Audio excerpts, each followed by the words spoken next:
Hey everybody, welcome back to my channel. My name's Curtis and this is the Curt Locker. Today I'm going to be reviewing the Stray Dog G.O.A.T. To keep this organized, I'm going to go over first the design, then the construction quality. After that, I'm going to introduce some of my training notes that I experienced over the last few months of training with the G.O.A.T, as well as price, and then of course my final opinions. As usual, all of the different sections are timestamped below, so if there's a certain section that you are particularly interested in, feel free to fast forward to that part. But let's just jump right into this, starting with the description and some of the design points of the Stray Dog. Now, it's actually the G.O.A.T, which is greatest of all time, but we're just going to call it the G.O.A.T from here on out in the review. But basically what it is a single side lever arm. It's a short lever arm and it's designed to be taken on and off the rack with ease.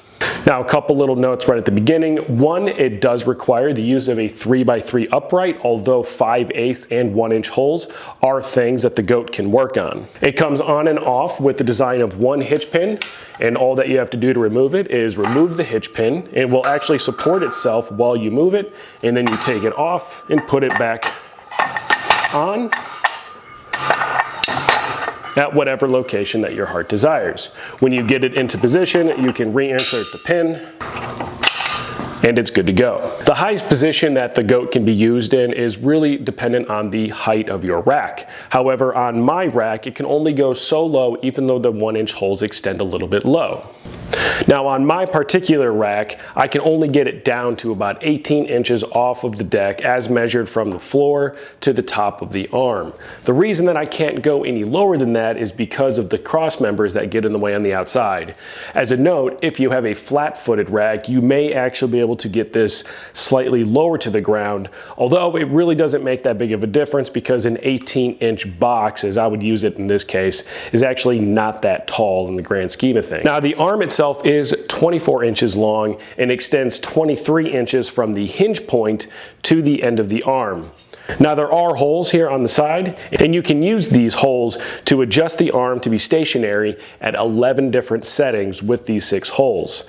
The settings are all the way from a positive 50 degrees all the way down to 90 degrees if you have it up high enough to lower it all the way back down. But those degrees that it can go to with the pin going through the hole, so these holes will line up with this closest hole, and if you use that, basically you have 6 positions starting with positive 18 degrees, 0 degrees, 20 degrees, 40 degrees, 60 degrees, and then finally all the way down to 90.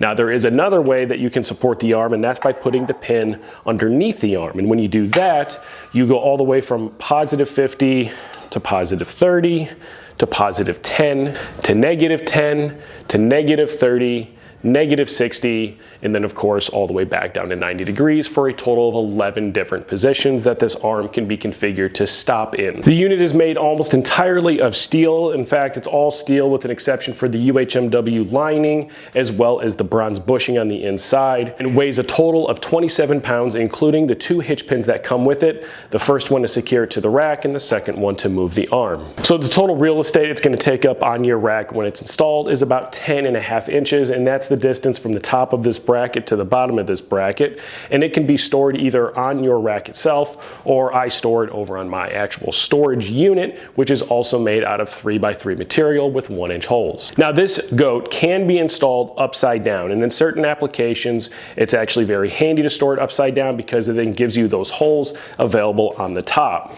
In order to switch it, all that you do is remove it from the rack, flip it upside down, and install it upside down. And again, what this does is it gives the ability to lock in the exact opposite angles. Now, I only do this when I'm doing inverse curls, and something to note is that I don't recommend loading this thing upside down because of the design of the unit itself. It's going to end up hinging right here, and as you apply force, it causes the bracket to extend. So the only time that I would ever recommend to use this upside down is if you have some sort of resistance that's actually pulling this direction, as you would if you're using this to mimic like a West Side inverse curl machine or something along those lines, where the load is pulling into the bottom of the bracket. Now, just as a quick note, for those of you that maybe use a Rogue 3x3 1-inch rack, this is configurable for your rack because you can configure it for online hole spacing, which is what I have here in the Surplus Strength Arc version 1. But if you're using like a Rogue Monster Series or a Surplus Strength Arc V2, which is going to have the offset holes, I would recommend making sure that you're picking that box for offset hole spacing, because what they do is they offset this bracket by about 1 inch. Actually, it's exactly 1 inch, and that allows you to use it on that rack. Now, let's say that you end up upgrading racks later on. Honestly, it's really not that big of a deal because all that you have to do is purchase a 5/8 inch pin and use the provisions for 5/8 inch pin on the back side here. And what that does is it actually just clamps it to the upright regardless of your hole spacing. So this isn't one of those things that you need to be overly concerned about. Do you get the offset or do you get the standard if you're going to be replacing your rack anytime soon? So if you change your rack from a 1 inch to a 5/8 or from a 5/8 to a 1 inch rack, that's also something you don't necessarily need to sweat too much, because if you reach out to Stray Dog, you can purchase these pins which will adapt to the GOAT, and they are just screw in and pin in. And what it allows you to do is to convert any of the GOAT units from a 5/8 to a 1 inch or vice versa. So that pretty much covers it for design. So really it's a very basic unit. It comes with very convenient handles, and it's well designed to accommodate a whole bunch of different degrees that other lever arms maybe don't do. It's also easily removable, and you can put it basically wherever you have a 3x3 inch rack, whether it's 5/8 or 1 inch holes. Construction quality is great overall. Now, there's a certain level that we expect out of American manufacturing, and the Stray Dog GOAT doesn't disappoint. What we have is 3x3 11 gauge material with a rubber foot and a black end cap in order to clean up the look. It has a laser cut logo in the top of the arm. Laser cut holes that fit the pin very nicely, nice thick material, nice clean welds, and really nothing to complain about. Now, Stray Dog uses kind of a tab design when they do equipment manufacturing, and you can see those tabs on the side of the unit, but they don't take away from the look. In fact, I think they actually add a little bit to the look because it looks like a stronger unit. Additionally, this tab design allows them to be consistent from batch to batch when they're manufacturing these things. As mentioned before, there is a 1 inch bolt that travels through a bushing and is captured on the other side.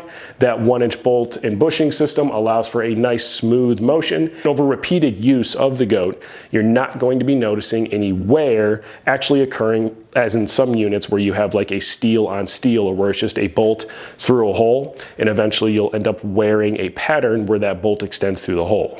As you run your hand along the outside of the GOAT itself on all the different cut pieces, on all the different holes, there's no burrs for you to catch your finger on. They do a great job of cleaning those kind of things up, and obviously there's a high level of attention to detail that's paid when they're manufacturing this. Powder coat is a basic black textured powder coat. Now, as of right now, this is not available in any custom color options. I'm sure that there's a minimum quantity in order to get those custom color options, but realistically, the flat black look looks good on most power racks out there. One of the really nice things is that even though moving it involves using 2 hands, when you actually put the base pin through the hole, you can temporarily leave the GOAT before you pin it because of the way it's designed to be installed. It will hold itself into position awaiting that receiver pin. So as I touched on earlier, if you ever change from a rack that has inline holes to a rack that has offset holes, if you just use a 5/8 inch pin, no matter what, if they're offset or not offset, you'll always be able to insert this 5/8 inch pin through the back side of the rack. And believe it or not, that actually works really well. The only downside being is that there's a little bit of metal on metal contact when it comes to touching your rack itself. Now, my training notes section for this review was initially absolutely huge because there are tons and tons of movements that you can do, and the GOAT will help you accomplish those movements safely and effectively. However, I don't want to sit here for more than 20 minutes and talk to you guys about this little lever arm. So instead, what I would encourage you to do is to take take what I'm about to tell you in my training notes and just build upon that. Now, what I'll say is that lever arms are used to replicate machine movements that people might miss from being in a commercial facility. The main complaint with most lever arms are price and the ability to remove the unit when it's not in use. A lot of people don't want the arms up on the uprights when they don't want them there. Where the G.O.A.T comes in, it basically does most of the machine type movements that you want to do that use a small lever arm. And it does it in a way where you can actually remove it from your upright very easily. I've done a bunch of different movements, but basically it comes down into these key sections. So one, you can do leg curls, leg extensions, you can do bicep curls, chest isolated rows, west side inverse curl machine. This thing can actually replicate that very well if you have a bench. Back attack, step ups, hip thrust, assistic Nordic curls. That's the basic list, and there are some limitations when it comes to accomplishing some of those movements. To be most successful using the G.O.A.T to replicate certain machine movements, you're going to want a few things. One, you're going to want an adjustable bench. It's definitely not needed, but in order to replicate things to the best of their ability, you're going to want an adjustable bench. You're also going to want 2 different roller pads. I personally choose to use alpha rollers. You're going to need at least 1 adjustable weight peg, a step-up plate, a seat pad, and really the seat pad is optional. You're going to want a utility loop and of course weights to load. If you're using it with a cable machine or you're going to attach it to some sort of functional trainer, you're also going to need some sort of method for attaching the weight peg or the lever arm to that cable machine. What I've been using are Pro-Lock chain collars, which are basically just a Pro-Lock collar with an eye hole, an eyelet that is threaded into the bottom of it. And these things have proven to be really valuable when it comes to attaching my weight pegs to my surplus strength UPS. Now I know that a lot of people, when they see lever arm, they automatically want to do belt squats with it, but I would caution you that the 24-inch arm is definitely not ideal for doing belt squats just because it's going to put a lot of pressure on your knee. It's going to put a lot of shear forces on that knee joint, so I don't recommend doing belt squats on this unit. If you have to do lever arm belt squats, I recommend a significantly longer arm. And realistically, we know that lever arm belt squats are not the best version of a belt squat. For every movement that I was successful in implementing into the gym, which is basically all of them except for the belt squat, I found that the G.O.A.T was the right balance between heft and function. I was also able to sufficiently load all the movements to get a good training stimulus. This is important because I think that a lot of other options out there, they do a good job of mimicking a movement, but the movement themselves are underloaded. So you have to end up doing a whole bunch of reps in order to get a good training stimulus. And if you're working for power or for strength, that might not be ideal versus muscular endurance and hypertrophy. But because these use just a traditional weight peg and I can use my steel plates to load all these movements, it really provides enough load to get a good training stimulus at low rep ranges. Now, one of the things I was concerned about was because if you offset load, so if I load all my plates on this side and I'm torquing away on this side, I'd be worried about this binding up because the load is offset. But what I can tell you is that it wasn't a problem, and that has everything to do with the bushing that's installed up here at the pivot area. Now, the big thing that we're all wondering is how much is the G.O.A.T as it compares especially to other lever arms that are on the market. Now, the base price of the G.O.A.T, which is going to give you 2 hitch pins and then the G.O.A.T assembly itself, which includes the arm and the bracket and the pin, is going to run you $350 plus potential tax and shipping. In my opinion, at this price point, when compared to other lever arms that are on the market, it's almost a complete and total win because of its approachable price. Again, it's only one side of the lever arm. You're not having to purchase 2 different lever arms that you might not need the second one for. Additionally, it is removable from your upright, so if you don't want it installed on your rack, you can simply remove it easily and without having to take anything apart. But like I said, that base price of $350 gets you just the G.O.A.T itself and then the 2 pins that you need to attach it and lock the arm in the different positions. That means that unless you already already own some of the recommended accessories that I'll cover in just a minute, that you're going to have to purchase them in addition to the GO.A.T itself to make it actually functional for your training. And that's the price that we really need to consider, because we're getting this huge capability, but only if you actually own all the parts and pieces. Now, realistically, I think the minimum that you should have is 2 utility rollers, although you could get away with 1. Utility rollers are these leg rollers. Now, I have the Alpha Series leg rollers from Stray Dog. These ones run about $145 per unit, but they are wildly versatile outside of just using it on the GO.A.T. If you don't want to spring for the $145 option, there's other options from other companies that are similar, and there are also utility style rollers, which are a lower version, which from Stray Dog will run you $99, but those ones don't have the thread on, they just have a pin in, so there's a little bit more play to them.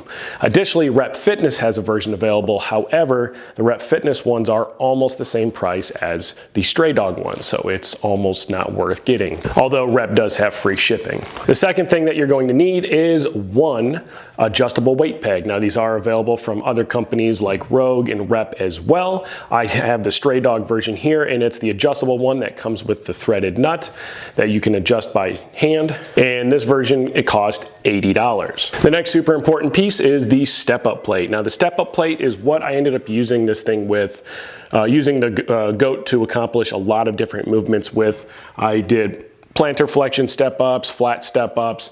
There's a lot of different options that you can do. The unfortunate part is that they cost $180. Now, there are other options available out there, as is with anything, but you just want to make sure that it has the 1-inch holes, is made of quality material that's not going to bend. The next thing I recommend having in addition to the GO.A.T is the lat seat. Now, this lat seat is from Stray Dog Strength. It costs $125, and basically what it does is it allows you to pin onto a safety spotter arm, and they use it in their ATR system for doing pull-ups, but in order to do chest isolated rows, this thing is a game changer when it comes to using the GO.A.T.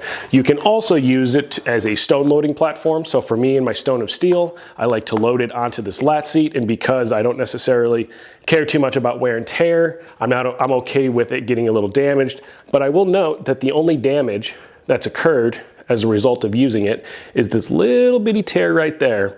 And I have been loading some 200 plus stones of steel onto this in preparation for my upcoming competition. If you're hardcore, you can just do your chest isolated rows using just the surface of the lever arm itself. That'll work just fine. You could also use a step-up plate if you want to spread that load, and that works fine as well. So the lat seat is really like the lowest priority when it comes to purchasing different accessories. Now, with these minimum accessories, you can do all the movements that I talked about, as long as you have an adjustable bench as well, or at least a flat bench. The total price from Stray Dog, not including a bench, is going to be $935, which again shoots it straight up into the other lever arm price tags, but the other lever arm options don't come with all of the different options that you're going to need that we're talking about in this video. It's going to be a different package. Most lever arms only come with a set of handles with the plate post built into it. So realistically, that only saves you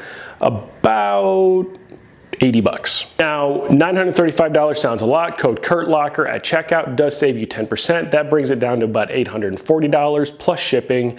And you can get by with $730 if you choose to be hardcore and not use the lat seat like I talked about earlier. So for $730, getting something that can replicate $1,800 machines in an existing footprint of a gym, I think that that's a really good deal personally. So is it worth the cost? This isn't a piece that I think people should buy or consider buying when they're first starting the garage gym. This is an expansion piece that can mimic different machine movements that you might miss from the gym. Whether it's machine curls or it's assisted Nordic hamstring curls like with a West Side inverse curl, or mimicking movements from a Sorinex back attack machine, this thing can give you those capabilities, but like I said, shouldn't be something that you consider for an initial purchase. Additionally, if you have a large amount of space and a large budget, I still think it's better to get the full-size machine if that's within the possibilities for you and your gym. But if you're like me and you have a small space for your gym and you want to maximize the versatility that you can get out of it, this is an absolute game-changing investment that can take your gym into a whole nother world as far as mimicking some certain machine movements. So with all that being said, I recommend purchasing the GO.A.T after you've established your home gym and you're really looking to expand into some of those movements that are unique or something that you miss from your commercial gym settings. However, that's just my opinion. Tell me what you guys think in the comment box down below. I respond to almost every single comment that's put into these videos, and I would love to interact and get your guys' opinions. That's the Stray Dog GO.A.T. It's well designed, it's well made, and it sits in a small footprint at a price that's approachable for a lot of people as they expand their existing gyms. That's been it for this review. I appreciate each and every single one of you that watch these videos, and remember that when it comes to your home gym, you should always make it better, awesome, and of course, badass. I'll see you next time.